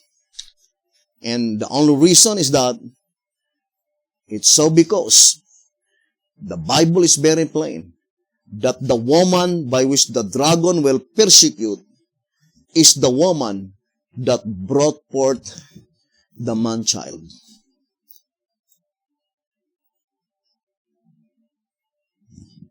If it is the first advent of Jesus Christ, the woman that brought forth Jesus Christ is the Jewish church. But the red dragon never persecuted the Jewish church. Contrariwise, the Jews became instruments of Satan to persecute the Christian church. Tract number 1243, and Desire of Ages 205. But the fact is, the Christian church did not brought forth the man-child. It is the Jewish church. Now here in answerer number 2, page 45, I would like to read. Answerer number 2, page 45.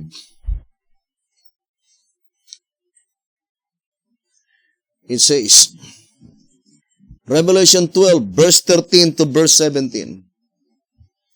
And I think these verses, brothers and sisters, is more pertaining to the last generation of men.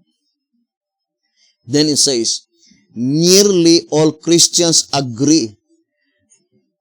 Answerer number 2, page 45.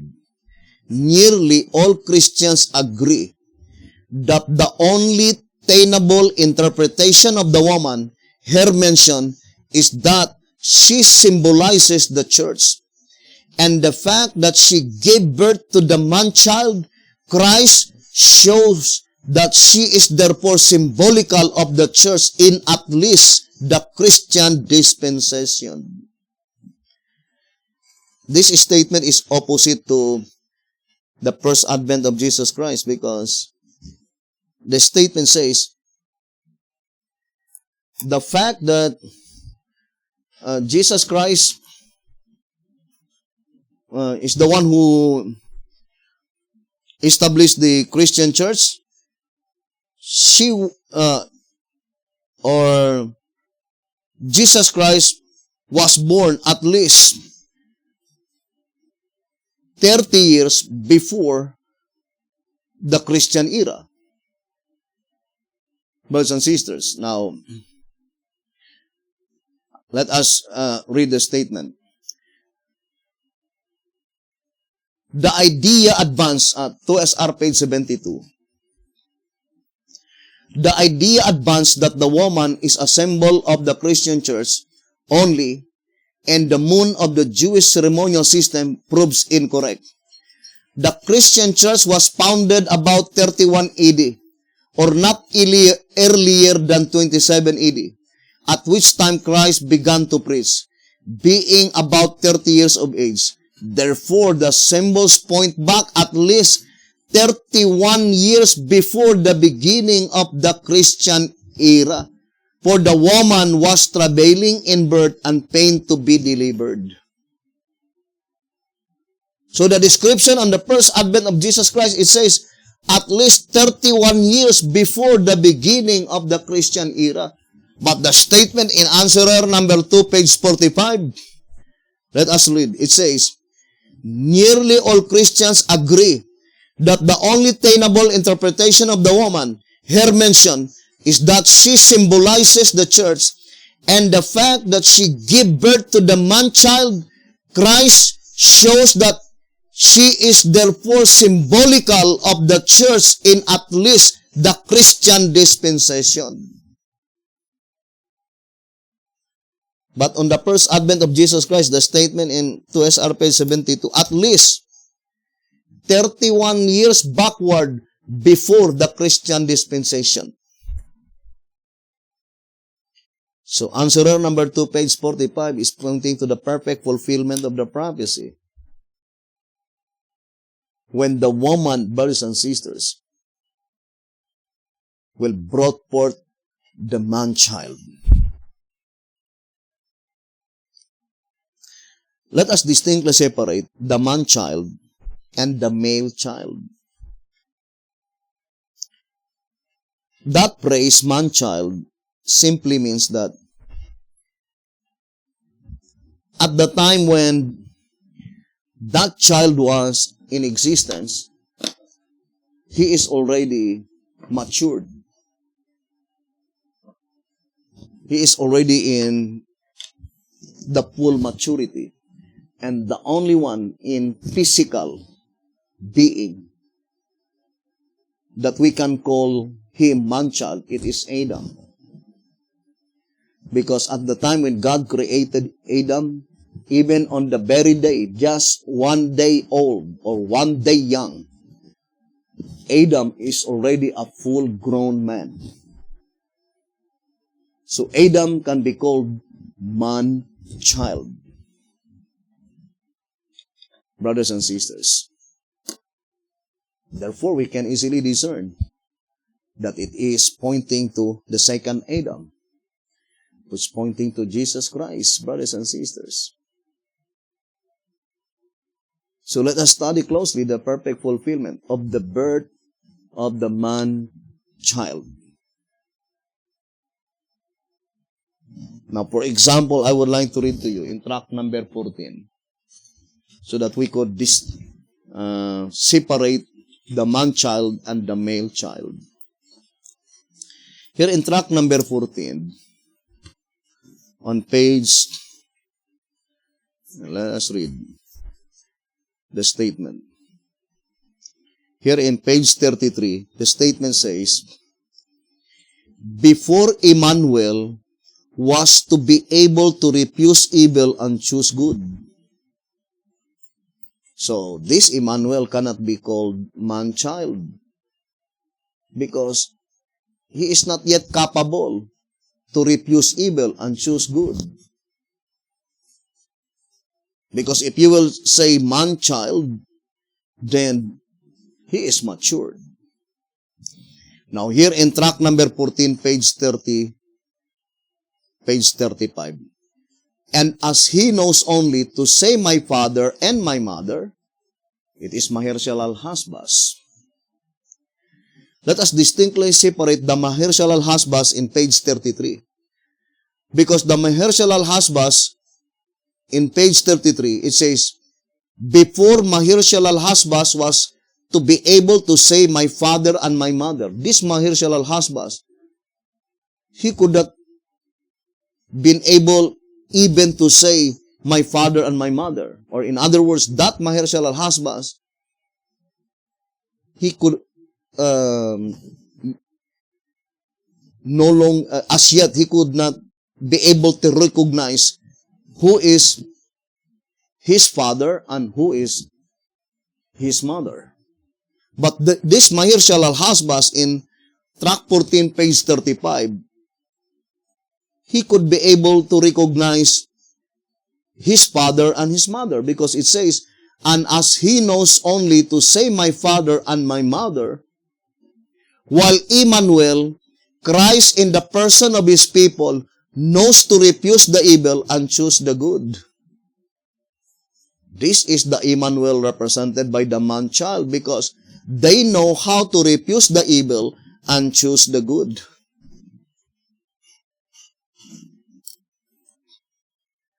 Now, think it thoroughly, brothers and sisters, as far as the Bible is thus concerned, in this study. The only way that you could be able to refuse the evil and choose the good is the butter and honey. That is very plain in Isaiah chapter 7. Let's read Isaiah 7 verse 16. It says, verse 15, butter and honey shall he eat, that he may know to refuse the evil and choose the good. So the only way that you could be able to refuse the evil and choose the good, you need to eat butter and honey. But according to verse 21 in Isaiah chapter 7, and it shall come to pass in that day that a man shall nourish a young cow and 2 sheep. And it shall come to pass for the abundance of milk that they shall give, he shall eat butter, for butter and honey shall everyone eat that is left in the land. Now, if the one that be left in the land, brothers and sisters, is those who eat butter and honey, or in other words, we can easily discern that these two Emmanuels in track number 14, the Emmanuel by which he could not be able to refuse the evil and choose the good, he could not be a part of the living saints. And in order to save them, God laid them down to sleep. Because the only one that will be left in the land, meaning pointing to the living saints, are those people who eat the butter and honey, by which, by eating butter and honey, they had been able to refuse the evil and choose the good. And that butter and honey is coming from the 2 sheep and young cow. The young cow, brothers and sisters, and the 2 sheep, both of them is pointing to the inspired records. The 2 sheep represent the Bible, Old and New Testament, and the young cow represent the spirit of prophecy. Or in Zechariah chapter 4, it is called the golden bowl. But we need to study this subject because it is very important to understand who is he, the man that nourished the young cow and the two sheep. So, brothers and sisters, to repeat again, it is high time now to spend all our energies to study closely the prophecies which soon, very soon, it will be fulfilled in quick succession. I'm hoping that you will abide listening and viewing this program, brothers and sisters, because we are trying to the utmost of our ability that had been given by God to us, and hoping that God would help us, that we could be able to share this message, if possible, in a very clear explanation, brothers and sisters. Although it is really a deep study, but through the wisdom of God, heavenly wisdom, everything is possible. So thank you very much for listening and viewing this program. May the good Lord bless you, brothers and sisters, and have a wonderful evening.